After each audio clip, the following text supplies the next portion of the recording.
Last weekend in the streets of Baku, Charles Leclerc suffered his second engine failure of the season, causing him to lose huge amounts of points to his title rivals Max Verstappen and Sergio Perez, who got another 1-2 finish. Leclerc suffered a power unit issue that made him not finish the race. The other Ferrari-powered teams, Haas and Alfa Romeo, have also suffered power unit failures. But why is that engine so unreliable? Watch the video until the end because we need some time to explain. To understand what's wrong with the Ferrari engine, we are first going to look into what happened in Baku. Charles Leclerc suffered his second DNF of the season when leading the race by a considerable amount before being forced to pull into the pits with smoke pouring out of the back of his car. With his second DNF in the past 3 races, this could be a crucial point of the season, as Red Bull is looking strong and are capitalising on Ferrari's issues. With Leclerc not getting any points in Baku, this has meant he is now 34 points behind the championship leader Max Verstappen. Reliability is a huge point in a Formula 1 team's success in winning the championship. This has been shown in Mercedes' dominance in the turbo hybrid era, where they had a strong power unit that would hardly ever fail. So far this season, the Ferrari power unit has not been as reliable as the Mercedes or even the Red Bull power units, causing drivers from all 3 of the teams in Ferrari, Haas and Alfa Romeo to have failures due to the power unit in the back of the car. There may be a lot of speed in the Ferrari, allowing them to put the car on pole and finish in the podium places most races, but if this issue keeps coming up, this will put them out of the title fight, as Red Bull seems to have solved the issues they had at the start of the season. We are now coming into a crucial part of the season before the summer break, and this is the point of the season that teams want to stand out and make a point and get ahead of their rivals so that they have the best chance to beat them come the last third of the season. Valtteri Bottas has been a victim of the tripled Ferrari power unit, with him being on his 3rd MGU-K and turbocharger, which is the maximum a driver can have before they have to take grid penalties for new components to their engine. With only a third of the way into the season, this could become a major issue for the Ferrari-powered teams. This is because if they have any other engine failures, they will have to take grid penalties, meaning they will have to start further back than where they finished qualifying.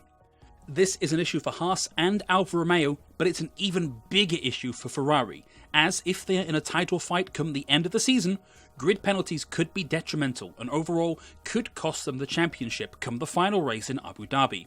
Even team boss Mattia Binotto knows that reliability is an issue. Certainly it's a concern. We said it even before coming here in Baku. Reliability is always a key factor in the battle. From this, we know that Ferrari is worried about this issue that has become ever present now that Leclerc has had his second DNF this season. Of course, from a constructor's standpoint, Ferrari would want to beat Red Bull, but as it stands, 7 rounds into the championship, they are 80 points behind Red Bull, who sit atop the standings. After the race in Baku, Leclerc looked very disappointed, and he also looked demotivated, and maybe he thinks that the championship is out of his hands. It's more than significant, I don't really have the words. This shows that Leclerc feels that this is a big blow to his championship, as in the last 3 races he has been leading, and there has either been an engine failure or a mistake from the strategists. Leclerc is performing at the top level, consistently putting the car on pole, but in the race he has lost the win due to matters completely out of his own hands. The tide has somewhat flipped with the start of the season. There were question marks on the Red Bull's engine, and Ferrari's engine looked reliable and unstoppable. However, now with a third of the way into the season, Red Bull's engine looks reliable and has not had a failure ever since Australia, whilst Ferrari's engine has looked quick but it is unreliable, and there are now huge questions over Ferrari and how they can solve this major issue that they now have. There is also some speculation from people on social media that Ferrari has taken power over reliability for their engine, but is that true? Well, that's for you to decide. We know that Red Bull has had supreme reliability with the engine since Australia, and it even goes back to the 2021 season where Max Verstappen did not have an engine failure throughout the entire season. It does seem that earlier issues for Red Bull have been sorted, and the power that they have in their engine seems to be enough to win races and maybe even the championship. So long as they have a strong engine that does not fail them, there's a very high chance that Red Bull and Max Verstappen, or even Sergio Perez, winning the Drivers' and the Constructors' Championships come to the end of the season. Now, to understand what happened to Charles Leclerc's car in Baku, let's talk about the Ferrari power unit and how it works and what each component's usage is. One of the main components of the power unit is the MGUK, or Motor Generator Unit Kinetic.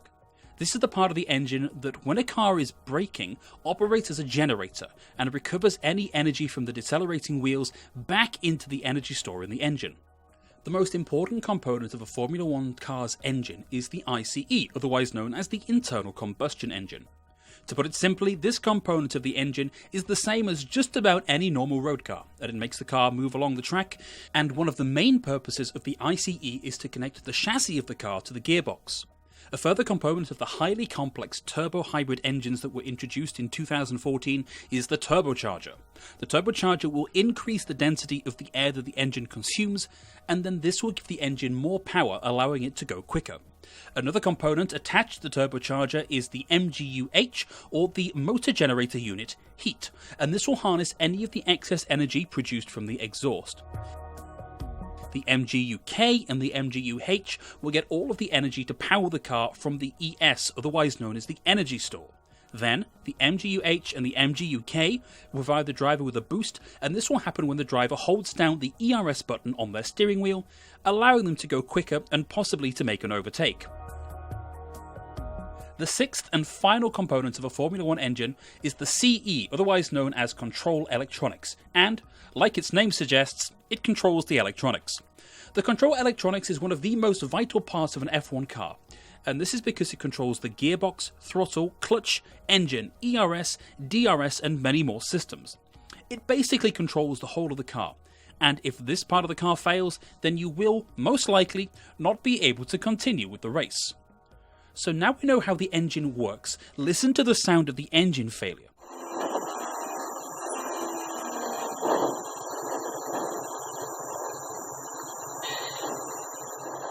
You hear the gears get stuck, and Leclerc could not go any quicker.